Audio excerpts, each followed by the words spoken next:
I remember staring at my phone, the screen lighting up my dark living room. It was 9:03 p.m., exactly the time she promised she'd call. Except there was nothing.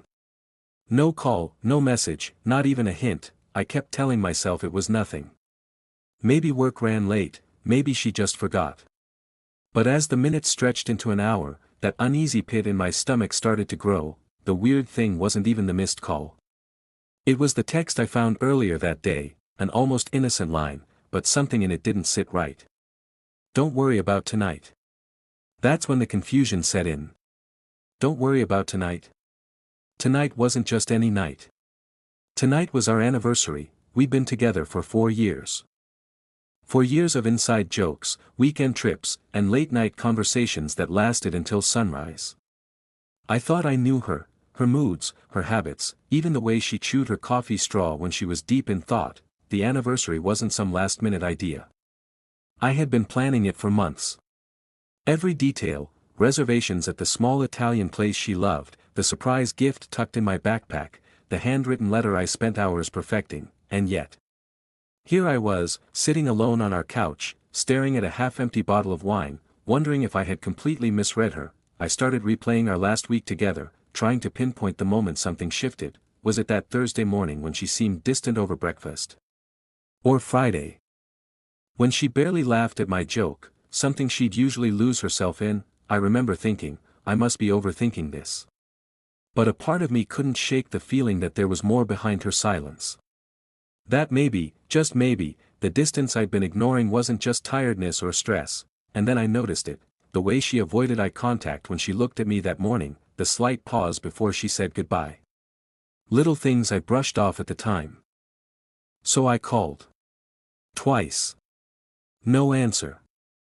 I texted, carefully casual, trying not to sound needy. Hey, everything okay? Are we still on for tonight? Her reply came an hour later. Just 2 words, not tonight. No explanation.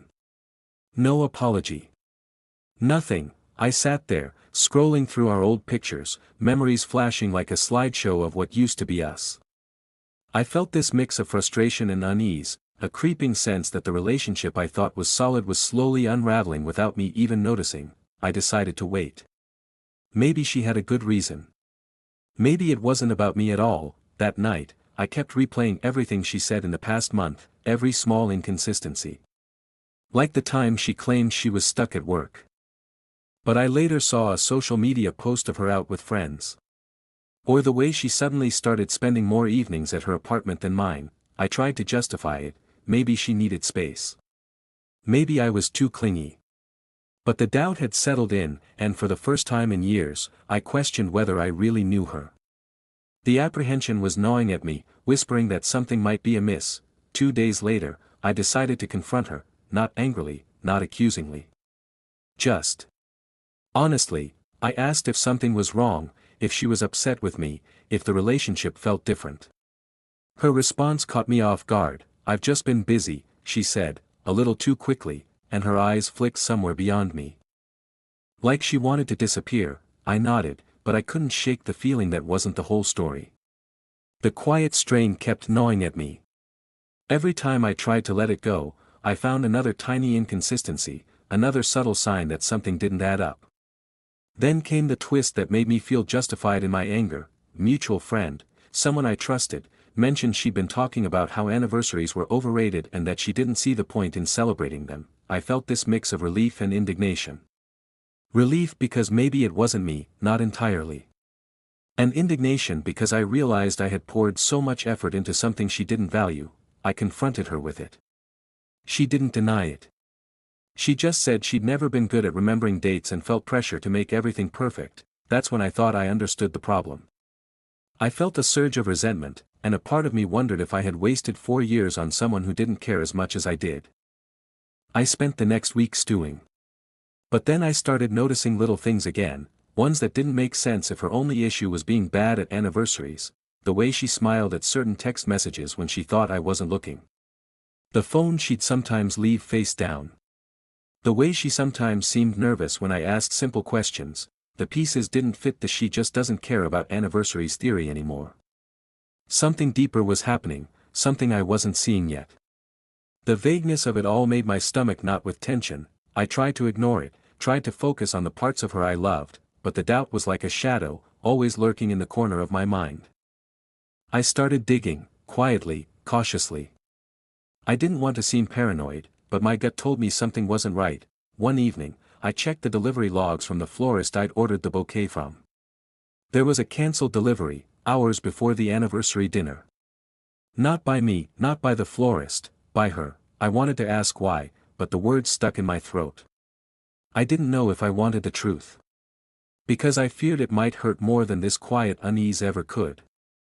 Then came another strange moment. I walked past her apartment while she was home and caught a glimpse through the window. She wasn't alone. But it didn't feel like a romantic scene. It felt tense. I debated whether to confront her immediately or wait. My mind raced with scenarios, some worse than others. But one thing was clear, something had shifted in our relationship, and I had no idea what it was, or why. Everything felt slightly off, as if the rhythm of our life had tilted. Finally, I decided to confront her, one last time. I asked directly, "Why did you cancel our anniversary?" She froze.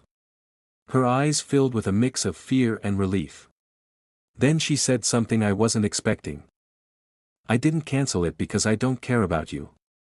I canceled it because I didn't want you to see me like that." That's when it hit me. She had been diagnosed with a serious, but manageable, health condition a few weeks before our anniversary. She hadn't told me because she didn't want me to worry or treat her differently. The cancelled dinner, the distance, the small lies, it wasn't about disinterest. It was about shielding me from pain she didn't think I deserved. I felt a surge of emotions, relief, guilt, empathy.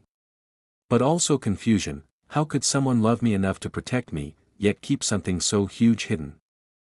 We didn't talk much that night. We sat on the couch, side by side, and I let her rest her head on my shoulder. I wanted to ask questions, to demand explanations, but I didn't. There was a quiet understanding, a fragile trust that needed rebuilding. But the air between us was different now. I realized relationships aren't just about shared memories, they're about shared truths, even when those truths are painful, and I couldn't shake a lingering question: had her choice to protect me really been the kindest thing, or had it created a wedge that might never fully close? We never celebrated that anniversary. Not that year, and maybe not for a while after. But sometimes, late at night, I catch myself thinking about the letter I wrote, the dinner I planned, the bouquet that never arrived. I wonder if keeping secrets to protect someone is love. Or if it's just a way of avoiding the hard conversations we all need to have. I'll never know if I would have handled the truth better. Or if I even should have been told, and that's the part that stays with me, the part one can't untangle. Sometimes, love isn't about grand gestures. Sometimes, it's about deciding how much someone can carry without breaking. And I don't know if I was strong enough to carry her secret, or if she was strong enough to let me.